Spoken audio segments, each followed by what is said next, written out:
الحمد لوليه والصلاة على نبيه. معززو په قربانۍ کې د وکالت یوه ډېره اهمه او ضروري مسله ده چې ډېر مسلمانان د دې څخه ناخبره دي.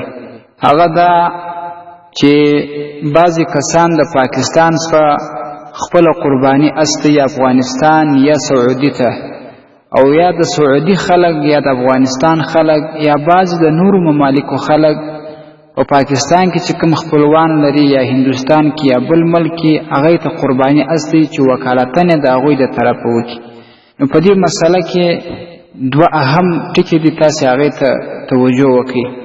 اول دا چې د پاکستان د خوا څو قرباني واستوي و افغانستان او یا سعودي ته، نو هلته چې په افغانستان او یا سعودي کې د دې پاکستانی کس د پاکستان څخه چې قرباني استولې ده د دې د طرفه قرباني کوي، نو دا ضروري ده چې پر دې پاکستانی کس به قرباني واجب کیږي. مثلا په پاکستان کې به اختر راځي، د اختر په ورځ باندې د قرباني د لمانځه بعد واجب کیږي. اوس په پاکستان کې اختر نه دی راغلی، لیکن په سعودي او افغانستان کې اختر دی، نو هلته که چیرې دوی د خپل اختر سره یعنی په سعودي او افغانستان کې هغه په اوله ورځ باندې قرباني وکړي، نو دا قرباني صحیح نه سول. ولې چې پر دغه سړي تر اوسه قرباني واجب سوې نه ده، پر هغه د پاکستان په حساب باندې یا د هندوستان په حساب باندې اختر نه دی راغلی، نو سبب د وجوب د قرباني هغه د اختر ورځ ده چې د لمانځه وروسته دا قرباني پر ده باندې واجب شوه. دې ټکي ته باید ډېره توجه وسي.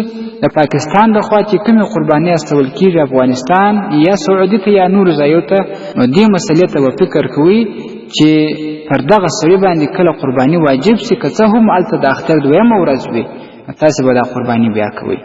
او دویمه مسله په دې کې دا ده چې که د افغانستان د خوا یا د سعودي د خوا یو څو قرباني راواستي پاکستان ته، نو اوس په سعودي یا افغانستان کې د اختر ورځ ده، پر هغه سړي خو قرباني واجب ده، لیکن په پاکستان کې اختر نه دی یا په هندوستان کې اختر نه دی، دلته بیا مکان هم معتبر دی، یعنی د دې اضحیې مکان معتبر دی.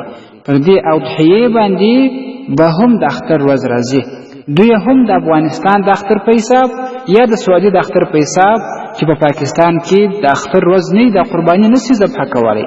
ولې چې دلته د اختر ورځ راغلی نه ده، نو مکان هم معتبر شو، یعنې دا ځای د قربانۍ هم معتبر دی، دلته به هم هغه د اختر ورځ راځي.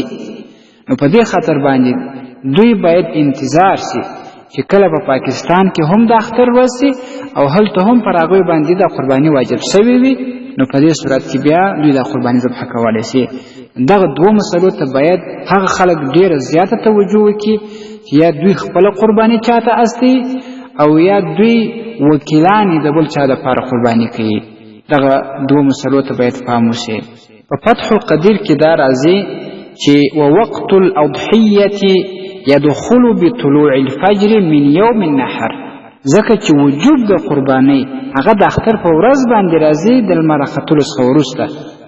فتح القدیر کې دا تفصیل راځي په کتاب الاضحیه کې په 8 جلد 413 صفحه کې، او دا شان بدایع الصنایع کې راځي په 5 جلد 4 صفحه کې، او خلاصة الفتاوا کې راځي 4 جلد 311 صفحه، او دا شان فتاوا قاسمیه 22 جلد 193 صفحه. السلام علیکم ورحمة الله وبرکاته. ستاسې د اسلامي پوښتنو جوابونکی مفتی حکیم الله صابر الحنفي صاحب.